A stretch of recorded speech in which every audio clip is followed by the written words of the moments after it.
right, so we are ready to call our meeting to order at 4:30. May I have a roll call, please? Keith Criswell.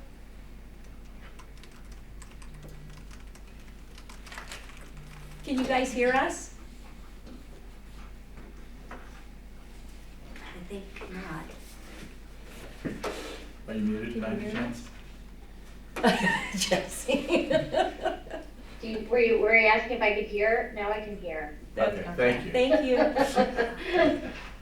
Now I can hear too. Okay, All right. Keith, So call it again Start because over. they might not have heard before. well, I'm not even seeing him. Yeah, Keith is. Yeah, He's Oh, right there he there. is. He's Keith. like a row front. Yeah. Criswell. He's muted.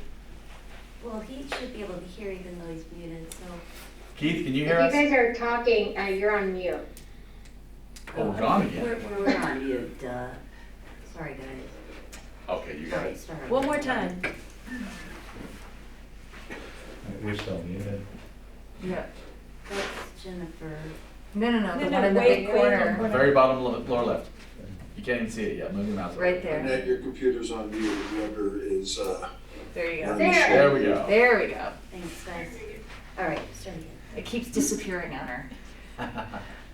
Okay, so go on ahead and call them again. Criswell.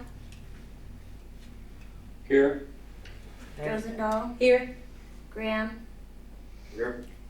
Harris. Here. Olivia Wright. Here. Richard. Here. We're all here, and I'd like to welcome everyone out tonight. Please stand and join us in the Pledge of Allegiance. I pledge allegiance to the flag of the United States of America and to the republic for which it stands, one nation under God, indivisible, with liberty and justice for all.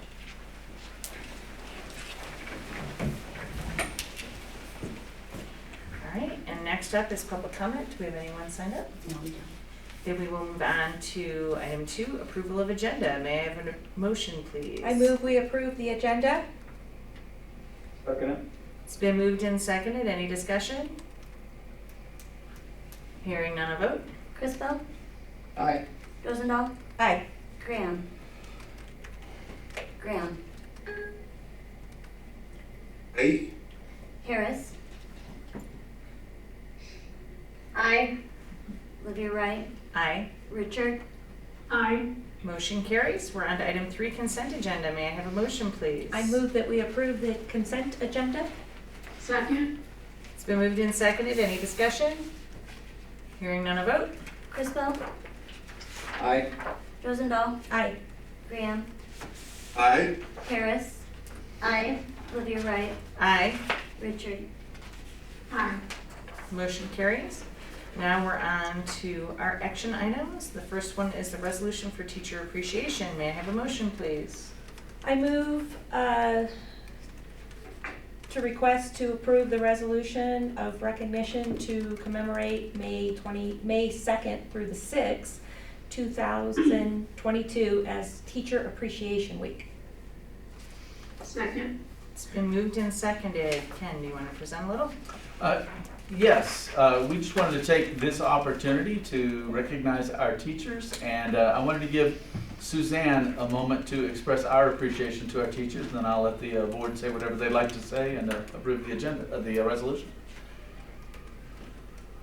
Yes, we would just like to recognize that we are so appreciative of our teachers throughout our schools and homeschool enrichment programs. And each year we like to recognize them for all of their hard work. This year, similar to last year, we have prepared for each teacher to receive a $10 Starbucks gift card as a thank you for all they do for our students. Awesome. Thank you. Thank you. Does anyone else want to make any comments? I just appreciate teachers. Obviously, we couldn't have what we do without them in education. And those of us who are lifelong educators know I started as a teacher, and it was difficult not to have good administration. So somehow I moved up into the ranks, but teaching is a gift, and teachers touch hearts. not just minds. So we appreciate you, we appreciate what you do, we appreciate the countless numbers of hours you contribute to helping those young people succeed. Thank you. Okay, any other board members? Also- want to comment? Yeah, Go ahead, I'd also John. like to reiterate the value teachers not only have for our children, but for our society. Thank you so very, very much. Further comment? Any further? I think it's also important to note that we have a very diverse portfolio of schools that reach students in a lot of different ways. And so that takes a different skill set as well than what we think of as a traditional classroom model. And so I appreciate all of the extra effort that goes above and beyond to work within those other models to support kids who may not have benefited from a traditional school model, or maybe in a homeschool program, and homeschool enrichment is providing a different kind of support for their family. That's also a very different role as a teacher than a traditional teaching model. And I think we don't necessarily recognize that diversity of school experience and the diversity of adults it takes to make it work often enough. So thank you. Okay, and with that, unless we have any further comment, we are ready for a vote, please. Crispo, Aye. Rosendahl, Aye. Graham, Aye. Harris, Aye. Livia Wright, Aye. Richard. Aye. Motion carries. Our next motion is about the Board of Director composition. May I have a motion, please? I move to revise the director allocation of the Erboces to a single voting director from each member, along with a director-at-large appointment by the board, to request that District 49 determine a single director to represent its interests and to direct legal counsel to provide any necessary bylaws or policy revisions to address this action. I second. It's been moved and seconded. Any comment? Comment or questions, folks? Brad, did you need to say something, or are you good? I don't need to. I'll just give some of the newer board members a little bit of history. We highly value District 49 as a partner. That's been paramount in the development, sort of the support, as we know, our money passes through the district and so forth. And to that end, it was very appropriate to have sort of an extra voice representing. But as we mature, is a more traditional approach is the one that's being suggested here, and we want to make sure that we equally respect PPCC and Cortez and Creed and so forth in this partnership. So that's the point of this. Any further comment? Do we currently have the designation out of D49? No, D49 needed this first. Then what'll happen is John, as board president, will take it to their board, and their board will make a determination about who they would like to designate as the board director. So, and essentially that they could decide they want John, they could decide they want someone completely different, they could say me. It's that piece is completely up to that board and that district, to my understanding, correct? Yeah, well, the board. Yeah, they'll their work it board out. will figure it out. But they needed this official action by us first for them to then have that conversation at their end.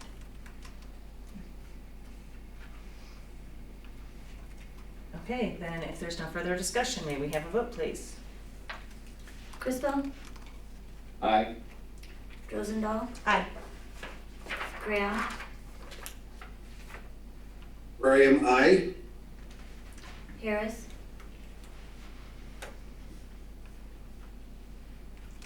Did we lose her? Is she on there? Did Chelsea disappear? Yeah, looks like we lost Chelsea. All right.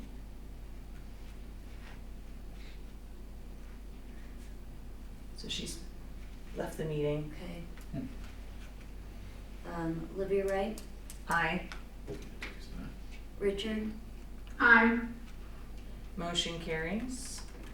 all the winds, some people may end up losing their internet connection. Yeah, very possible. That's bad.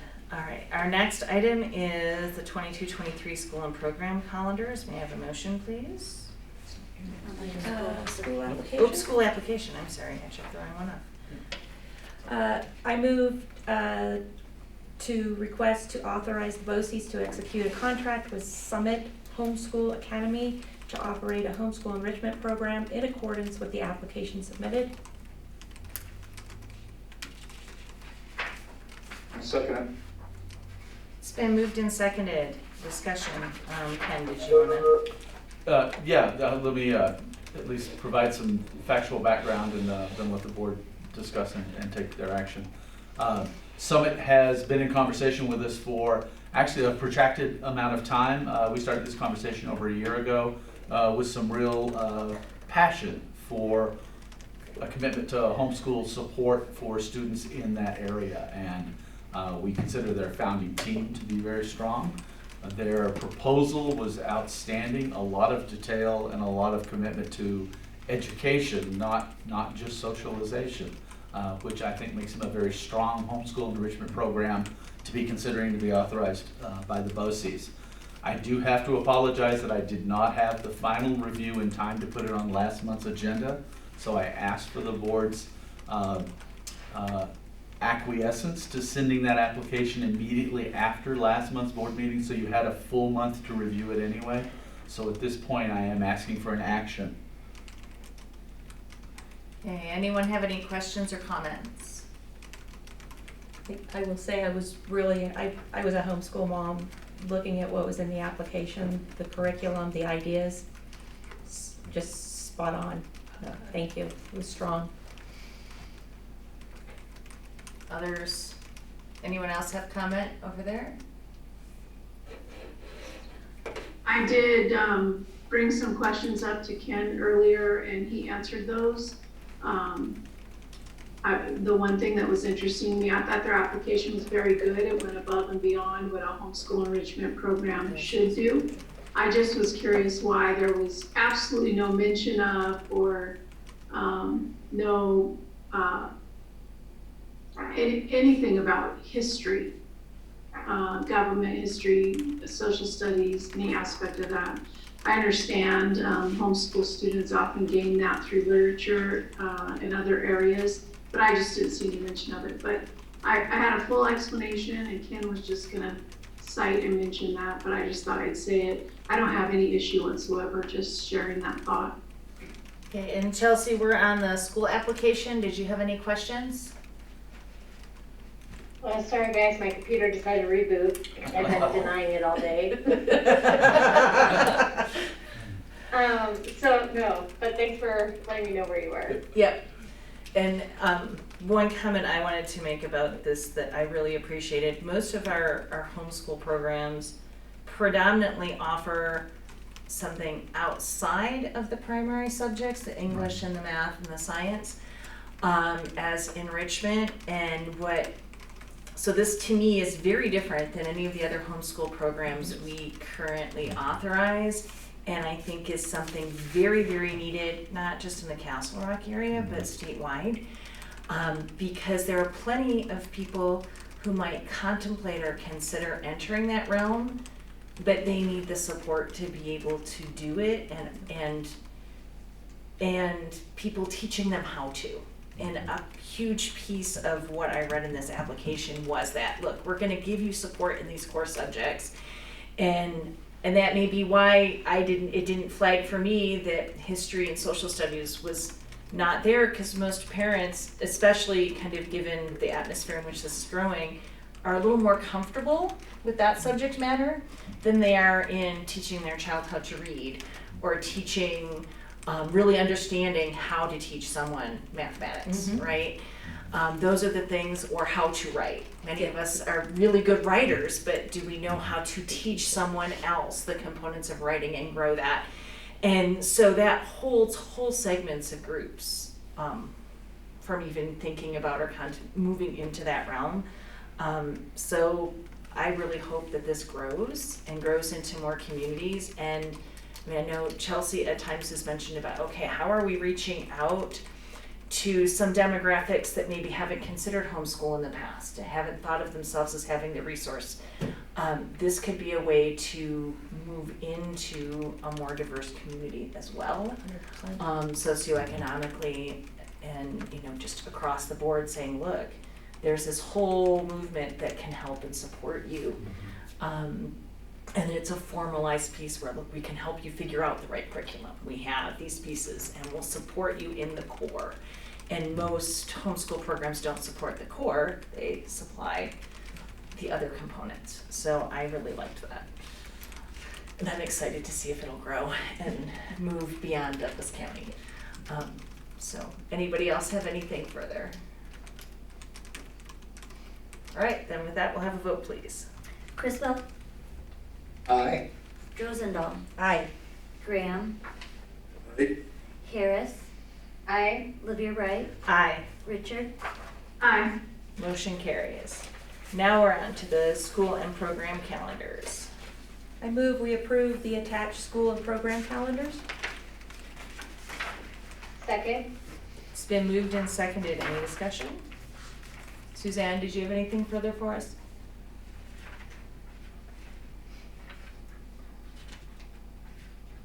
Nope.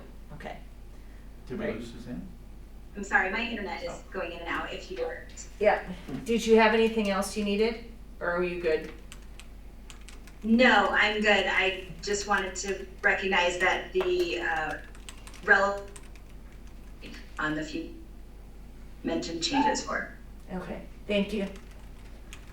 Great. And if no one has any further question, going once, going twice, then we'll have a vote, please. Criswell, Aye. Rosendahl, Aye. Graham, Aye. Harris, Aye. Livia Wright, Aye. Richard.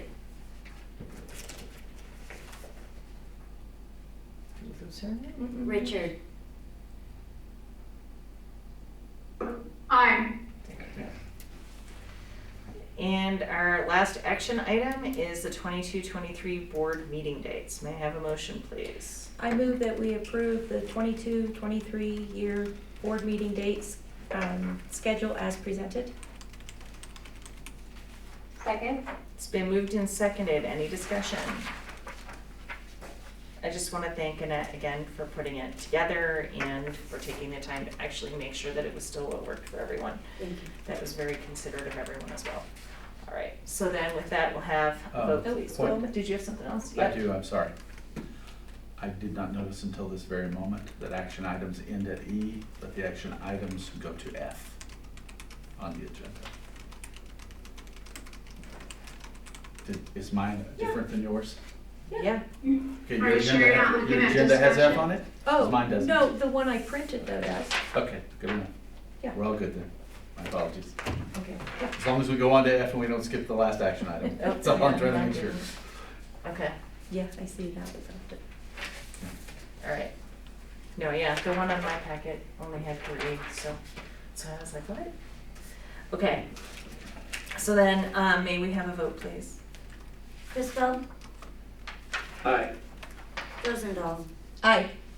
Graham, That's what Aye. Harris, Aye. Livia Wright, Aye. Richard. Aye. Motion carries. We're on to item F, School Innovation Plan Application. May I have a motion, please? I move that we approve the school innovation plan for Ascend College Prep as submitted. Second. It's been moved and seconded. Ken, did you want to make any commentary before I ask for questions? Yes, I just wanted to preface this, or at least frame it with the knowledge or the expectation that I think we all have at this point, that Ascend College Prep is a very unique high school in Colorado. The composition of their teaching staff is superlative and unusual in that the vast majority of that teaching staff are college professors.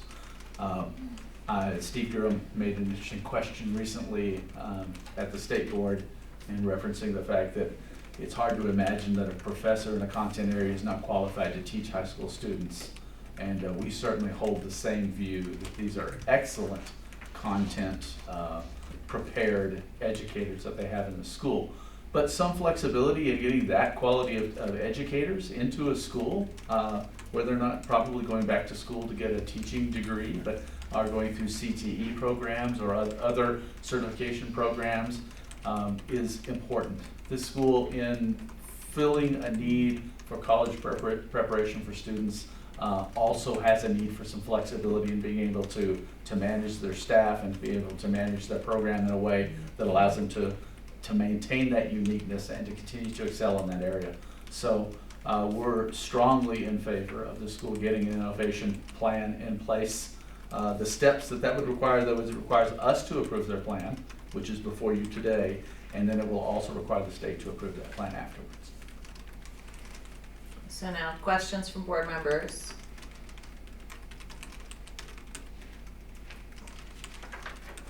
Any. So I'm not seeing any. Then with that, we'll have a vote, please. Criswell, Aye. Rosendahl, Aye. Graham, Aye. Harris, Aye. Olivia Wright, Aye. Richard.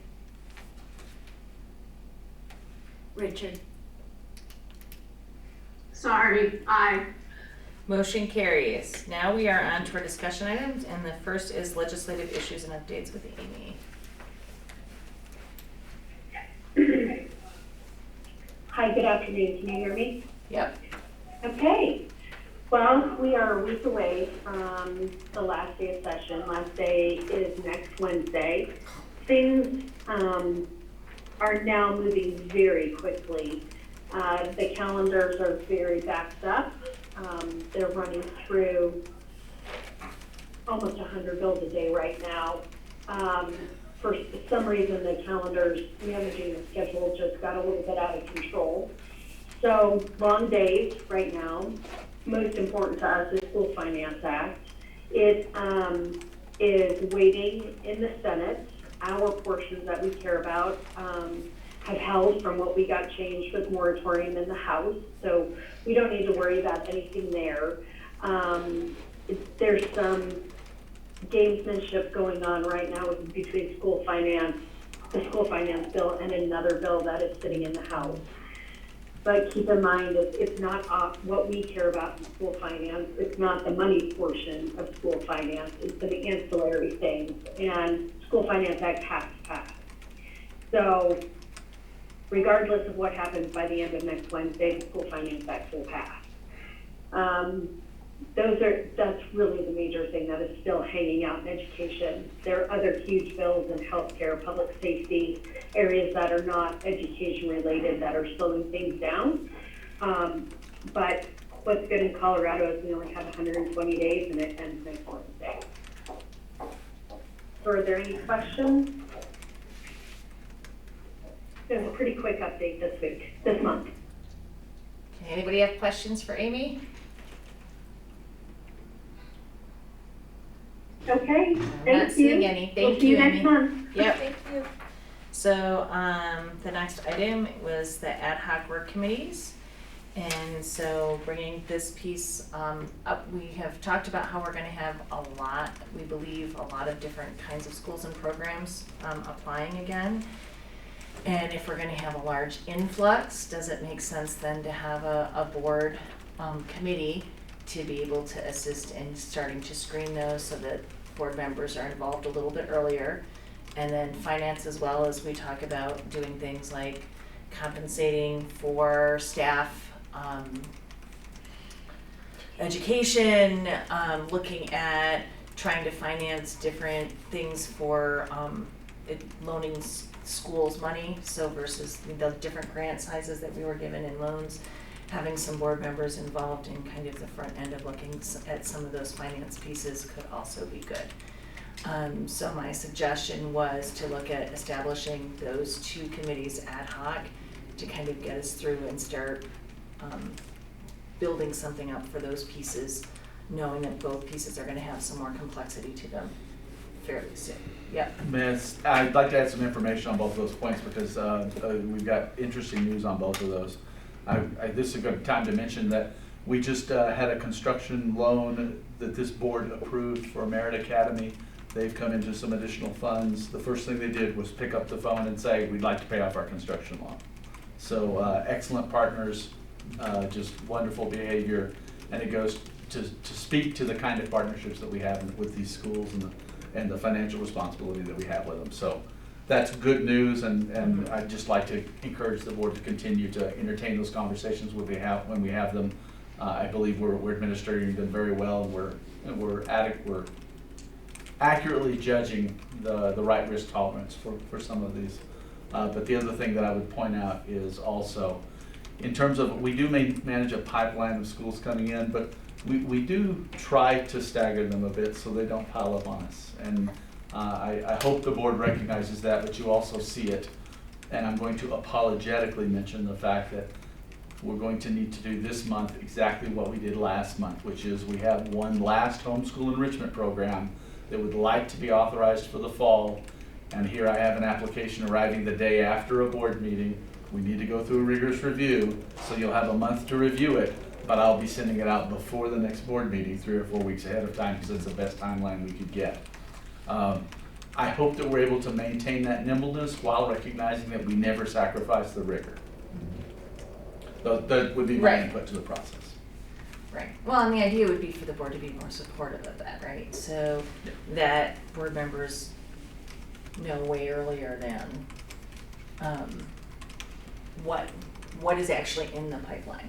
So that would be, I think, beneficial to the organization as a whole, for some board member input to be along that line, and at least being able to say, okay, look, we have a year and a half ago, we had this school, this school, this school. Those were working within the BOCES staff for a year and a half before we got to approval process. It would have been probably good to have some board members involved in some of those conversations too. That's fine. Yeah. And so that's a part of the idea. Same thing with the finance, is more about supporting and saying, okay, how can we be a little creative on these pieces? And so that it doesn't have to continue to always be a one-man show, one-woman show. I support this too. I like the transparency of it, like just having some clarity earlier in the processes, and to kind of echo something you just said, Marie, to be able to support. I mean, we have a small admin team, so I think about Kendra and Suzanne and Annette, and like, would it be nice for them to just be able to bounce something off of the board? And I think the background of the board is pretty great too, because we have a lot of education history amongst us, and I think that would maybe give you guys just another perspective, something to consider as you do your work, and honestly it would allow me to be maybe more engaged, to figure out how I can support you, how I can be an advocate for you within the board meeting. So I'm really excited about this, and especially knowing that it's not something that's added to my calendar every month. It's kind of as needed at some crucial points, and really going to be would want to hear from our team members as to what times of year might be best for that, what situations arise that you could use some of that support. So I support the effort. I think it's a noble effort and thought. However, I think it needs a little bit more. I appreciate it being ad hoc as well. Adding something every month in addition gets tedious, and then over time, sometimes it tends to fade away. And it's nice that it would be ad hoc. However, I know from the side that oftentimes board members will come into a committee or come in to share their input or be part of something, and it's easier for staff members or easier for those administrators running things not to have to cater to a board member. And not saying that in an unkind manner at all, it's just the reality of things, that it puts an extra weight on the work that they're doing to feel like, okay, now I have to re-explain and redo all of this for the board member so they have a clearer understanding, and then listen to their input, and then maybe make changes because it's a board member's input, and it sometimes it impedes the process of something that's already going well. And you know, I think if it's something board members want to do and want to sit in on things, I think that's always a good avenue to gain more information and resource. However, I think it needs a little bit more structure than just ad hoc committee. And as, you know, because it could impede rather than help processes move forward. That's just my opinion. Brad, I guess I'm a little confused. There's nothing stopping Ken and the staff reaching out and inviting a board member in when they have an expertise or they have a particular knowledge base or they want to ask specific questions. Is there? Absolutely, and I think that that's the way it should happen. And, you know, if people know different areas of expertise, they can do that. I guess that's why I'm asking if there's some more clear guidelines for how it would work. I mean, is it something that, okay, we're gonna call a committee together because we have this happening? Or is it only calling board members in for input, bouncing things off? What is it? What does it look like? I just don't want to be an interference to anything that a strong administrative team is already doing well. Can I have the phone? Let's have Brad, and she asked Brad questions, let's let Yeah. Brad chime in a little. Online, can you hear me okay? Yes. All right.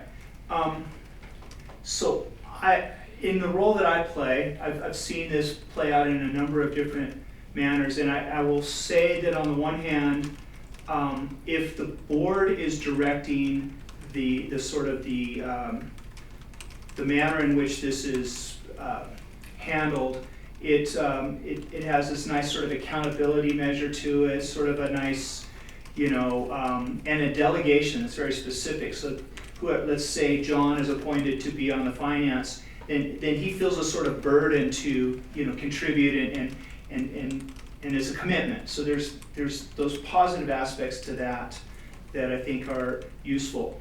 And on the other hand, if we don't delegate, then we've got what I try to, and with often not success, trying to keep board members from micromanaging, from kind of reaching in places where they haven't been invited. And so I really prefer there be an invitation and a direction on this. And so to even in an informal way to formalize it, to me, is actually a pretty good thing. I kind of bounced all around your question there, but those are my experiences. So because for me, we've empowered our staff. My faith is in the staff, and my faith is also in the staff to invite us in if there's any expertise to be shared. I get very concerned, again, with the layering now of just having the influence outside of the staff come. That doesn't sit well with me personally. I get my board packet, I read it. You know, if I need to ask questions, I ask questions. So yeah, I'm a little uncomfortable. This today is a discussion item, right? Right, So it's a potentially this discussion would be, item. So we because can. I'm trying to get my head around what Yeah. is the actual proposal. I don't quite hear it yet. Yeah. Right, well, and that's where, so it sounds like, because, you know, one idea is we say, okay, we can delegate a board member or two in each of these areas, and then let them work with the staff who work in those areas to say, okay, what does good support and rapport look like for that group? What might be helpful in finance may be very different for what's helpful in looking at schools, right? Or in any type of the academic component. And so letting those groups decide, okay, what's gonna be most beneficial and most supportive. The other way we can do it. What do you mean, define group? I mean, like, okay, so the board member or two who would be working with Annette could do that. So that's one way of looking at it. Another way is for us as a board to say, okay, this is how we want it structured. It sounds like Liz would prefer for us to think through that structure or come up with a couple of options for that structure first, rather than doing it the other way around. What I'm specifically, I mean, I do think board members should be as involved as the staff needs and wants them to be, because I agree, they present to us each month, they send reports each month. It's our responsibility to study them, to read them, and be prepared for meetings.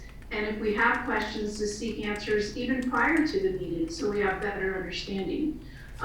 It's not to mitigate or to influence any direction outside of board meetings. And so I feel a little uncomfortable, but I'll support that if I've seen it work well when, for instance, if someone is really good in school finance, they can sit in a final finance meeting before a board meeting to go through the finances, to represent any questions, to get some clarity. Just ask, not to work with them. We're not staff members, but just to look over things and just get clarity. And yeah, they can offer suggestions and input, absolutely.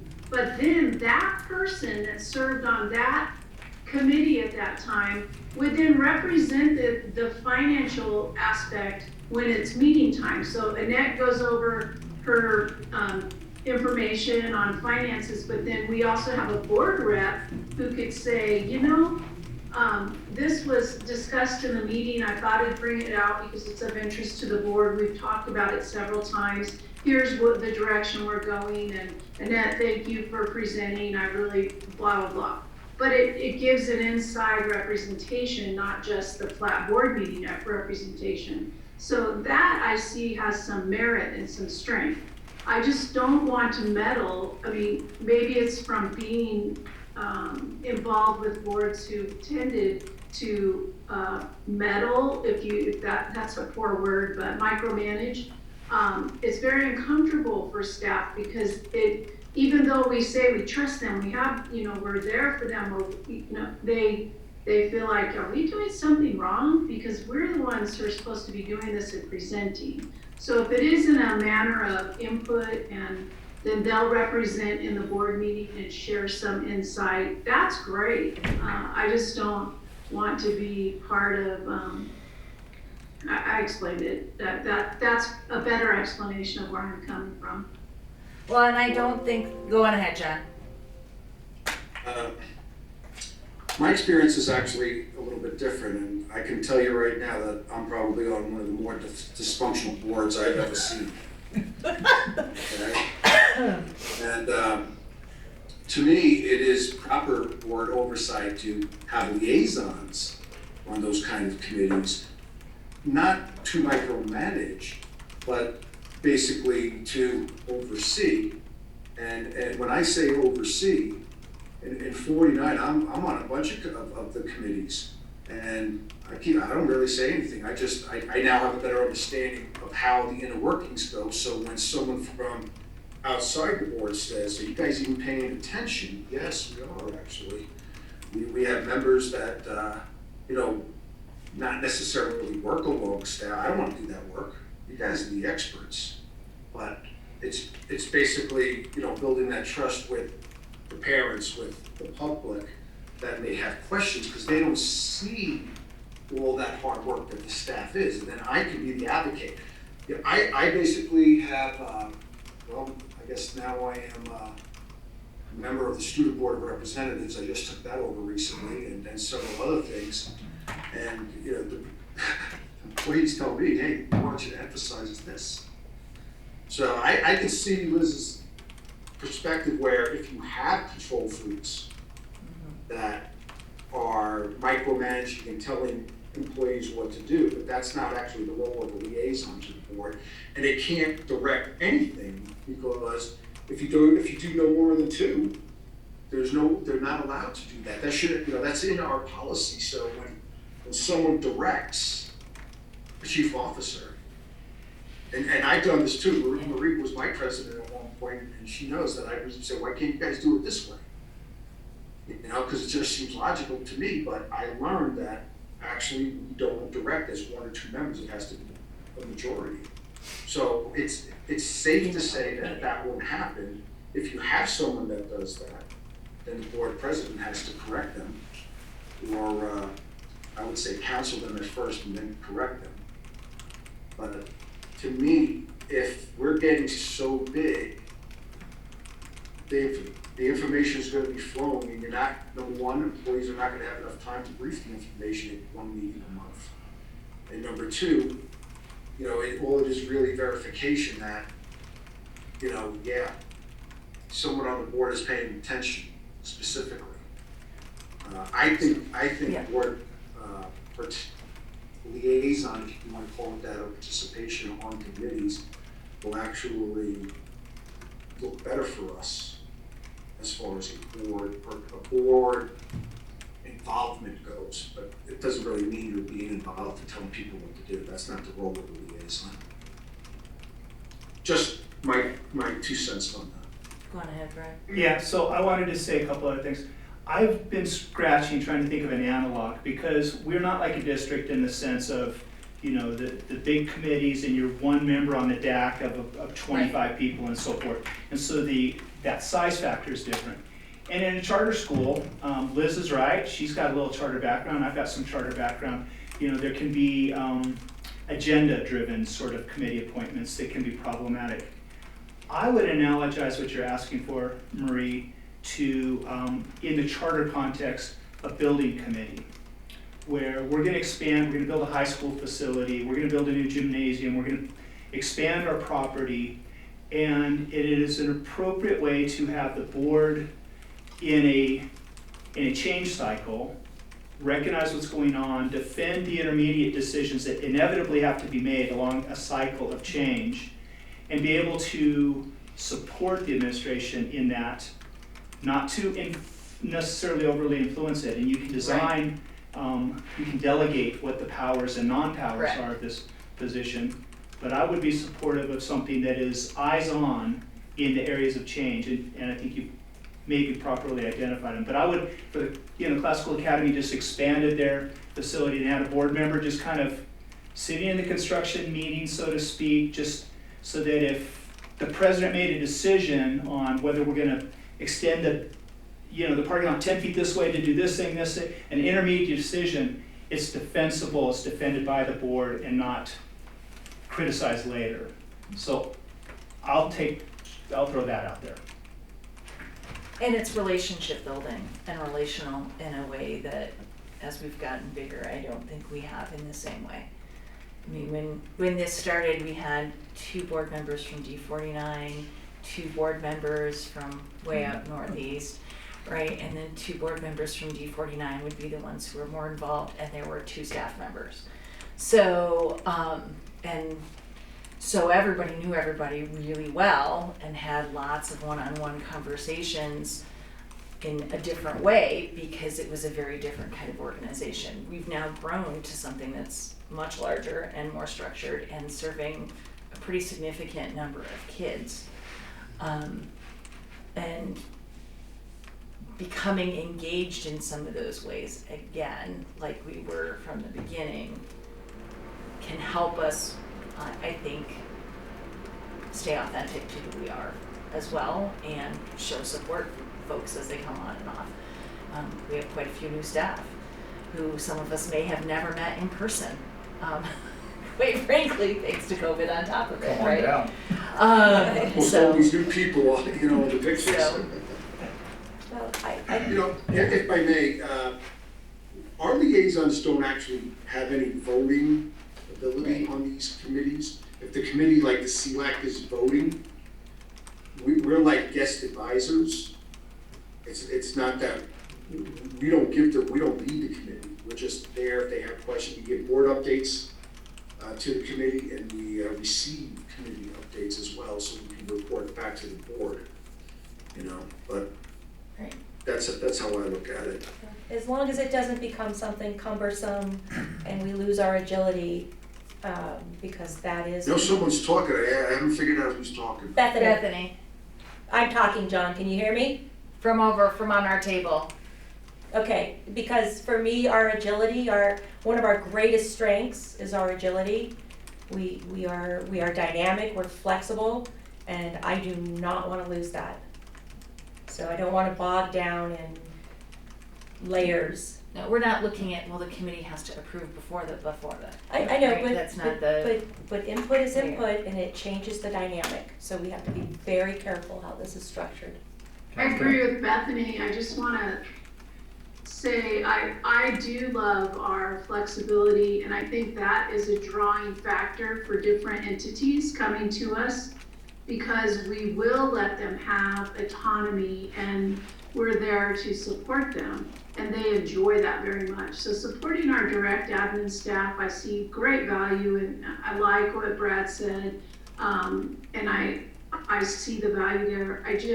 I also really like the model that Ken's worked hard to put together. We're not a district. I've worked with 3 separate BOCES very intimately, and their BOCES board members had nothing to do with us. We're also not a traditional I couldn't tell you BOCES, who though. the board members were.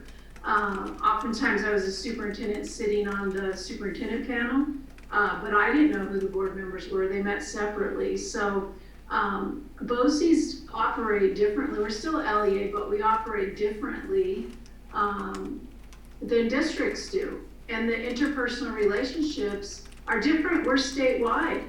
I don't know how we could really, I mean, it's always good to foster relationships and to try to build those.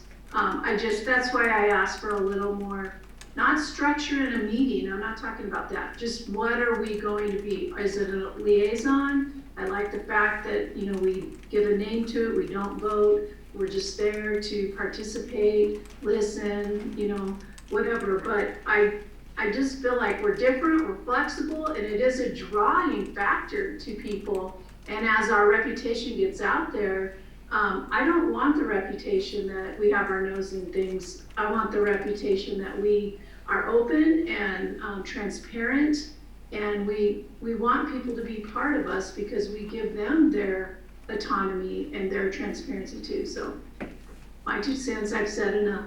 Yeah, well, really. Thank you for your 2 Yeah. cents. I honestly believe that flexibility and that responsiveness is very important. Out of all the board members that are here in this meeting, I don't think anybody's a micromanager. So I don't think any of us want to be a micromanager. I honestly don't believe that will be a problem, because the culture of our organization here is one of respect for the employees and support of the employees, and exactly what you said, responsive and such a great culture that's why people want to join us, because they feel they join us and they're supported. I don't think that'll change at all, but defining the roles is key. All right. It's not that you set precedents and boards change. I agree with you about our current board, absolutely. Well, and we're not a traditional district, but we're also not a traditional BOCES. So neither model actually really fits us, because there isn't another BOCES in the state that has a number of students and the complexity of different kinds of systems that we have. And so we have to think about how do we engage. And that is a piece of it, as well as that engagement. So what I'll do is I'll continue to kind of think through some structural pieces maybe, and if anybody wants to send me some ideas, then I can bring something back again for discussion next month.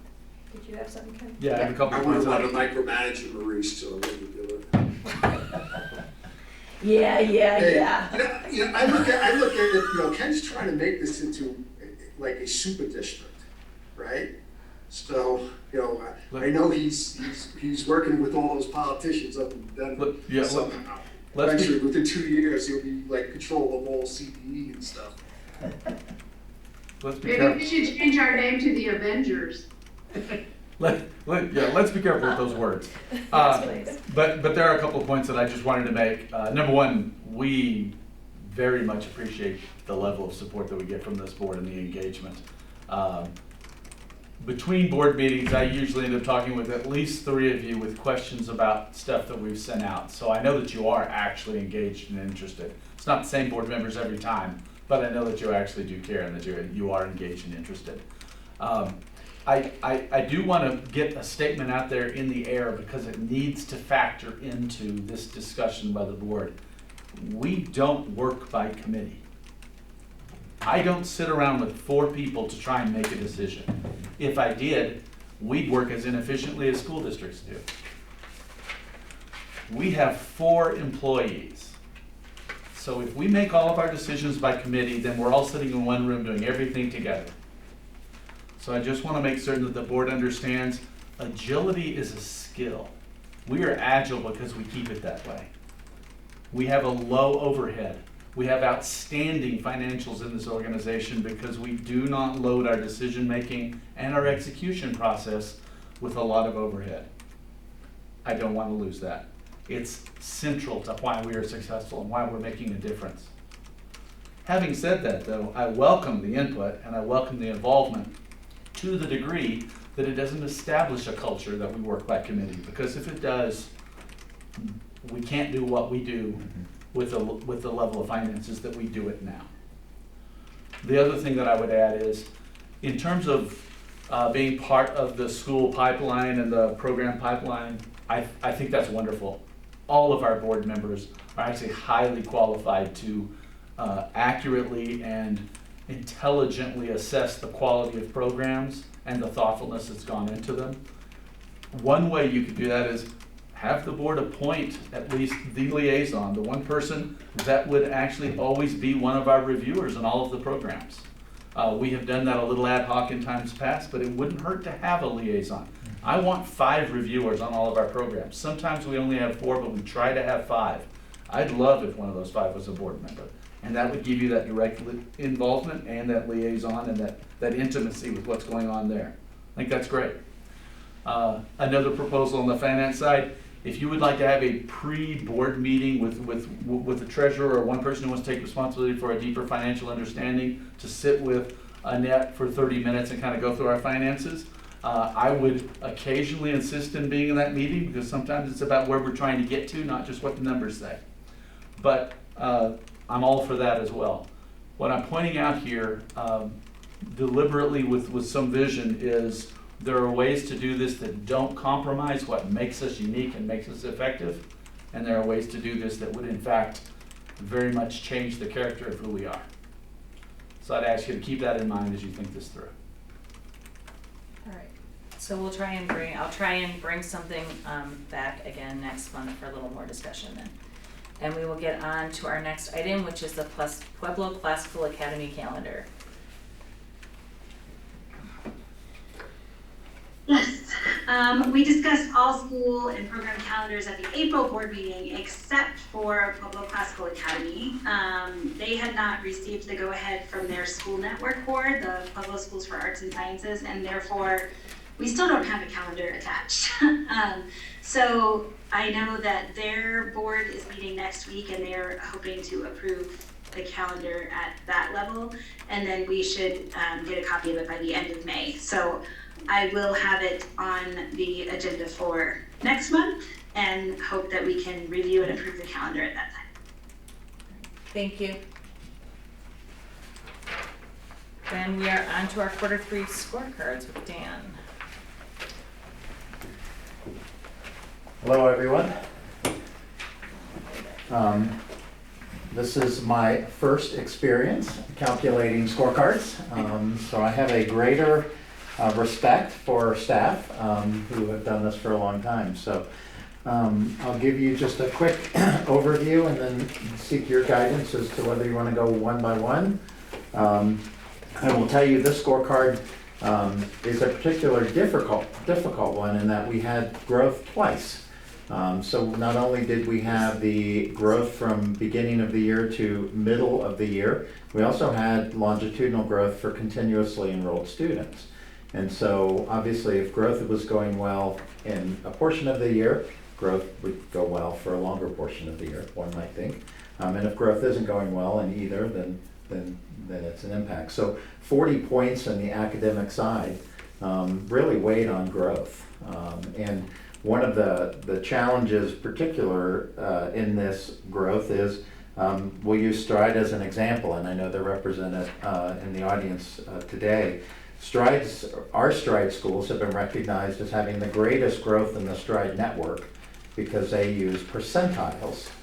We use standard growth scores, and so they don't achieve that with standard growth scores, but looking at growth in a different way, our Stride schools actually are achieving the highest growth in the Stride network. And so again, just one of the challenges. So the scorecards that you have before you, I think all of our schools are doing well in the areas.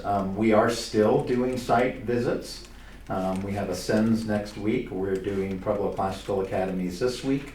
And we have Orton, I believe, the following week. So their site visit scores here are old scores from their last site visit. So just to bring your attention to that. I think overall, again, as you look at our homeschool enrichment programs, all of our homeschool enrichment programs are green across the board. All of them are functioning well. Of course, growth is not calculated in their scorecards. All of our either online schools or bricks and mortar schools are either yellow or red, and again, heavily because of growth. One of the things that we are looking at right now is really how can we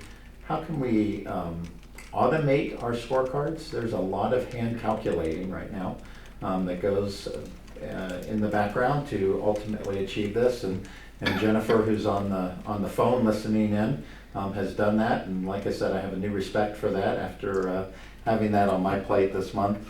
Really wanting to look at what is it that really causes our schools to be quality. We have no parent feedback, we have no student feedback currently in the scorecards. That may be an area that we may want to consider moving forward. And so we really are looking forward to spending the summer and looking at maybe reformatting and bringing back to you some possible ideas. One of the proposals I have, I have in the cover sheet is with fourth quarter scorecards is actually to bring you back a scorecard that might look at some different data on a school so that you can compare it to our current scorecard and really give some feedback before we spend too much time developing that. So again, happy to go school by school. I just need your guidance as to how you'd like to look at the scorecards this quarter. Okay, so questions, comments from the board. What would you like to do with this piece? Does anyone have specific questions on the things they looked at for individual schools or schools you'd like to discuss? Anyone? I think a good method is, to highlight what's going well and then any areas of concern that maybe the board can keep an eye on. Not going school by school, but rather pointing out any areas that you feel need attention and work, and then we can make note and then pay attention to that as we go forward. That would just be a nice method for me. I get lost a little bit in the weeds when we go school by school. Sure. Although I study it, but. Yep. No, I appreciate that, Liz. I think overall growth is the challenge that we're wanting to continue to monitor. I think we also want to continue to make sure we have the right measurement of that because obviously, especially coming off of COVID, even our online students experienced huge, I won't say learning loss, but certainly lack of learning gain in some cases, just because of the world being turned upside down. So I think just being very conscious of that. Just before we leave the point that Liz made, I did want to just mention quickly, last year we had discussed an at a glance to give you the quick look and then to drill down in areas of concern after the quick look. Yeah. And I think that is still probably what I'm hearing, likely the will of the board. Mm-hmm. We didn't have the bandwidth to do it. We tried to set it up and then just realized that just with the work we had going on, we could not get there until we made some staff transitions. I think we've got the right level of effort available now to be able to continue to work on that. So just my commitment to the board is we have not abandoned the at a glance. We will come back with that. And we're going to give Dan some time to spend up on looking at some alternative measures as well. But I think between at a glance and then addressing areas of concern, we can get there pretty quickly. That's our hope over the summer. Nice. Okay.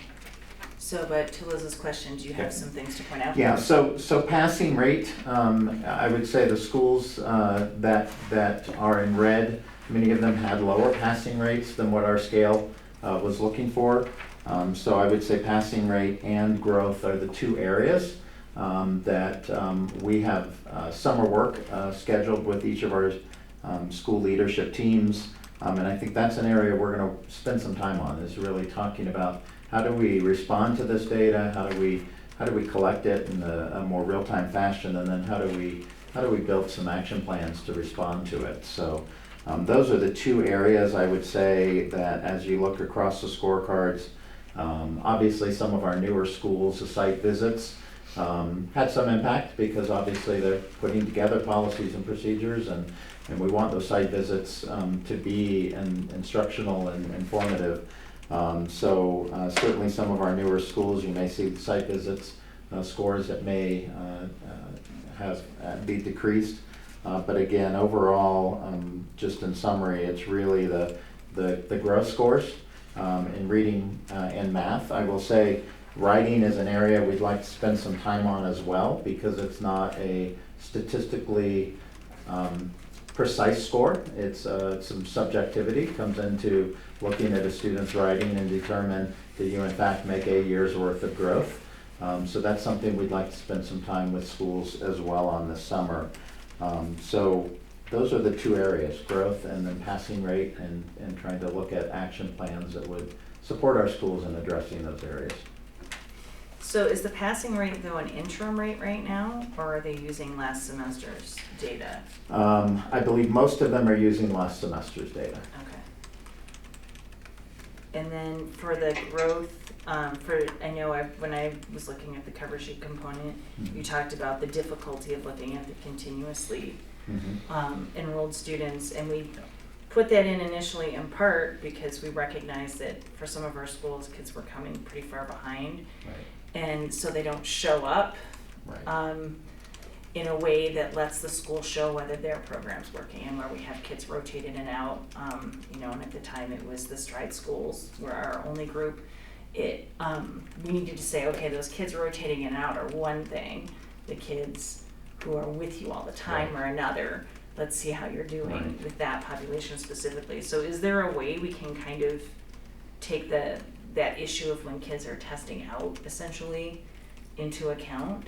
I think again, we need to look at, I think the example I put in the cover sheet was watching as students get further up in grades, looking at connections, high school, looking at CPAs, high school, even PPOS.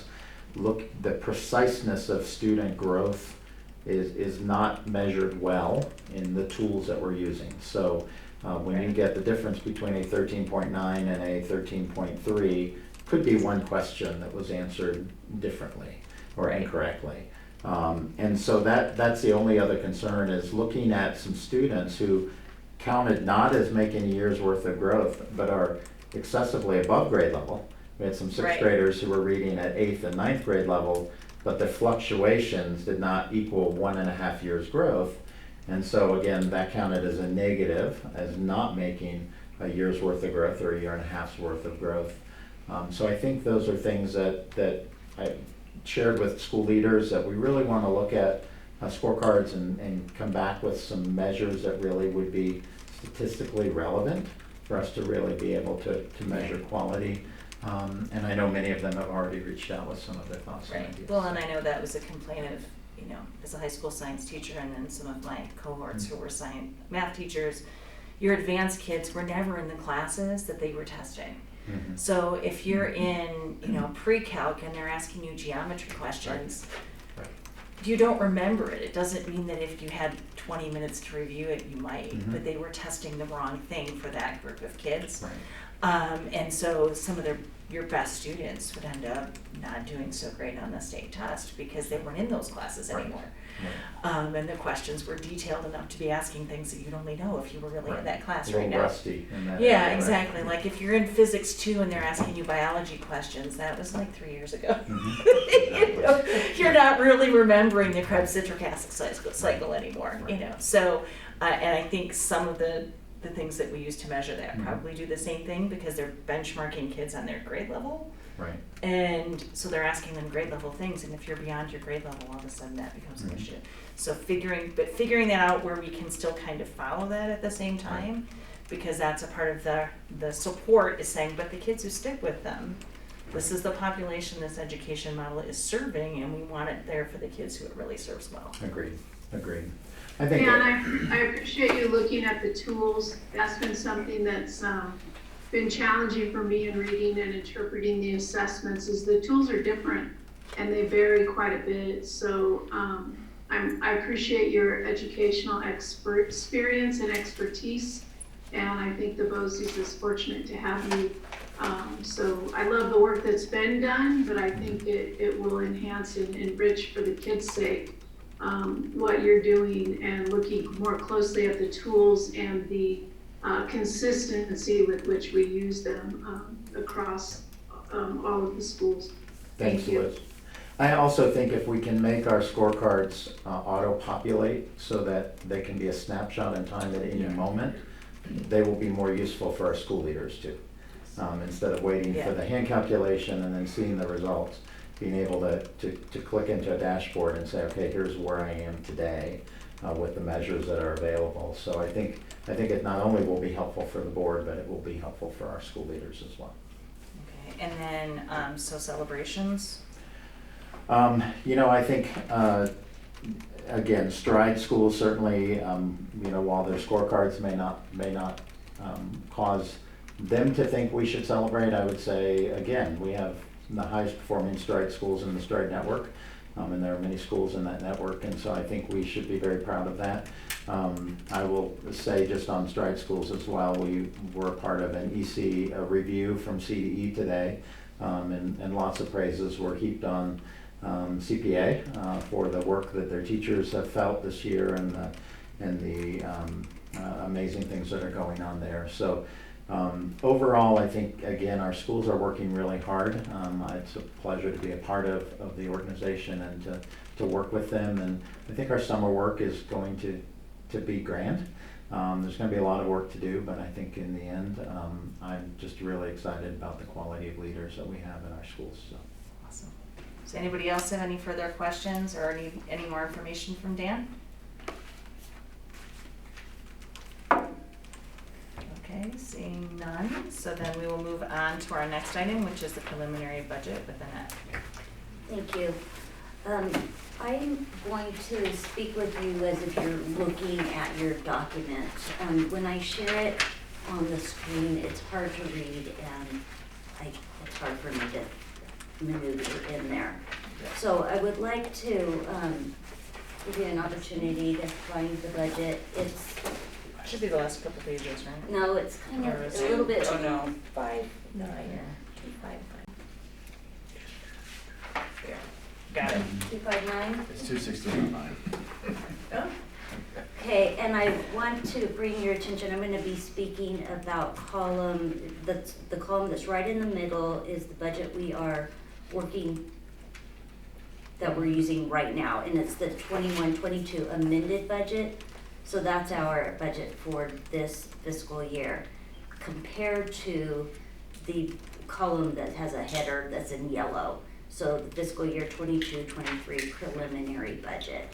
And then off to the right, you can see the variances, both in dollars or counts and also in percentage, with some comments over on the right. So let's just start with the format of this budget. I tried to change up the format to what I have presented in the past, because I really felt like what I wanted to show is that a program revenue is 100% of the revenue that we received, and 95% of that goes out contractually. So while we manage that, there is not a lot of detail. That is for paying our contractors to educate our students. So that is that first level there, but I'm gonna go back up to look at what we're expecting in head count or in student count, and then also in rates. We're expecting about a 6% increase in student count. As Ken mentioned, we still have a couple of schools in the pipelines.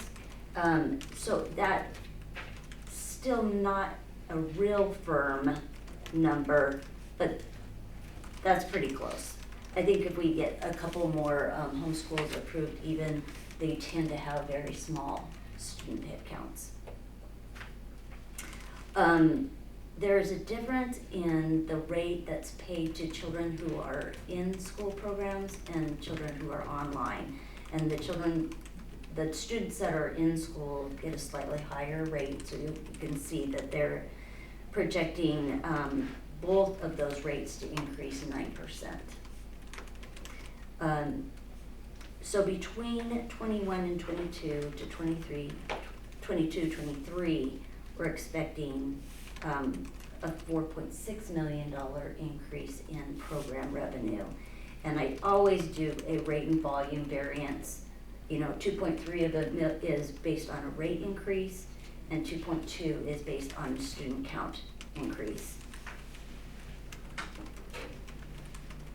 So if we take the program revenue and then we take out the amounts we pay to our contractors, we have a few little earnings. We're getting so little on our interest that it's very nominal. But if I'm looking at the FY 22-23 budget, the BOCES has a revenue this year that we manage of $2.3 million. And that's what I spend my time managing, is that $2.3 million. And out of that $2.3 million for next year are your basic expenses, our salaries, our facilities, our lobbyists, legal, all of those things come out of those expenses. And then the difference is our change in fund balance. And I just want to go through this specifically because while our fund balance may be increasing, our cash balance right now is really important and is what we are using to move forward with the goals of providing loans and pre-funding our students. So as we do more of that, our cash balance goes down, and we have to be careful to maintain a reasonable cash balance. But this year you can see in the bottom section, which is reserves, what our plans for our fund balance is. So of course we have to keep 3% TABOR reserves. We've increased our startup loans another $200,000 for 5 loans. We're budgeting 5 loans at $100,000 apiece. Whether we actually are going to extend those, whether the schools that we are having come into our fold will require those, that we won't know that quite yet. And the student count that we carry, for new schools, we can carry a certain number of kids before the CDE funds that student count. So if you have a new bricks and mortar school who are very cash poor when they start out, we will pay them monthly for their student count before CDE funds us, and then we are made whole in December. So it's, it is but we have to have cash reserves to do that, to be able to fund them July through December. So I'm really pleased with not only the BOCES, but the focus of the board to support this behavior, because it really does allow us to help startups. It's really hard for our bricks and mortars to get started. And so not only are we watching that and sensitive to that, we're willfully, intentionally increasing those opportunities. And so then our ending fund balance would be 4.5 million, or 4.8 million next year. Now, again, this is preliminary. Our student headcounts are a little bit soft. The PPR is a little soft, but this is a very good first look. I think what I'd like to do is bring a better look next month, at the first meeting of next month, and then, like I've mentioned before, reserve Yeah. a special meeting to approve a final so that we can get that last few weeks of data. Often it's the PPR firming Right. up. Yep. They haven't passed it yet. Are there any questions that I can entertain on the budget as presented? Questions on anything at this point? Sorry for asking so many, or commenting so much this evening, but I was just wondering, I asked the question and Kendra answered it, but for me, is there a reason why we don't include any grants as revenue? I know they would flow directly to the schools, and it would be in and out funds. However, do we not seek grants as a BOCES? Is it too much work? I'm just curious. I'm used to seeing grants as other revenue in a budget, so I was just curious about that. Yes, Liz, and I failed to mention that, so thank you. In this view, I pulled grants out. This is just general fund. And as I build up for our next view, I will include a grant portion. We do have grants, but they are mostly for use at the contract school level. So for us, it is an in and out. We receive, I think our budget for this year is 2.5 million. We receive it and then we pass it right through to our schools. So, Okay. yes, All right. I will provide Yeah. more detail. And it's on this one. Who typically applies for those, Annette? Who typically applies for those? Some of them are just program type, like ECEA or the special education. Those are given based on a student count or something like that. But Stride is one of our schools that very aggressively pursues grants, and they're right on it when a new grant comes out and they see if they can qualify. And so they're really at the top of our game as far as our portfolio of schools in pursuing those. If you don't mind, I'd like to speak to that just for one moment as well, Liz. I very much appreciate the grant question because I think it's important as an organization. There are, in my world, there are two colors of money, right? There's the money that gets you where you want to go and you welcome it. And there's the money that gets you to do what someone else wants and you should eschew it. We spend a good bit of our energy around grants, making certain that we identify grants that help our schools and that we support them in approaching and pursuing those grants. But when it comes to grants that try to add programs to our organization or try to get us to change the color of the work we do, we put less than no effort into those grants.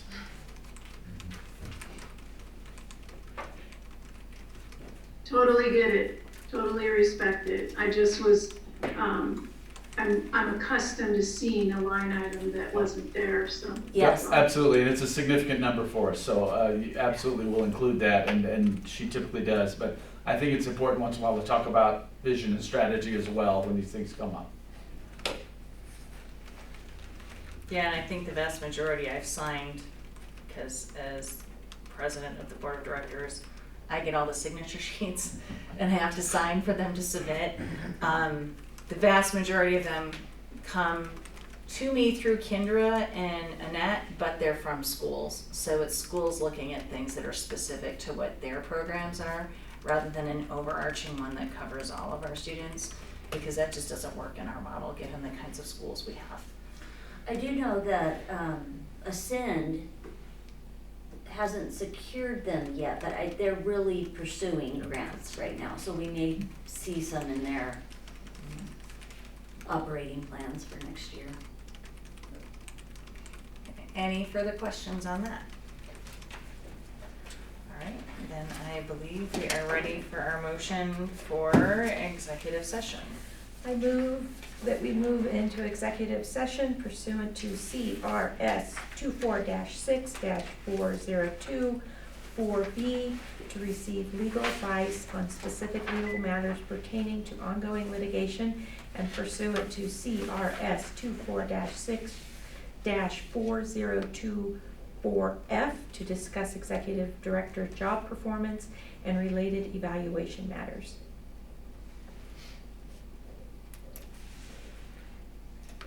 I need a second. I'll second that. It's been moved and seconded. Any discussion? Hearing none, a vote please. Crispo, Aye. Rosendahl. Aye. Graham. Aye. Harris. Aye. Olivia Wright. Aye. Richard. Aye. Motion carries. And how about we take a 5 minutes to let everybody who needs to clear out, give everybody a bathroom break or whatever they need before we come back in. So we'll start again at 5:56. Executive session is only folks invited in by the board, so those who are here will need to be able to collect their things ahead of time, and no action will be taken in executive session. Can you speak the time? It's 5:51.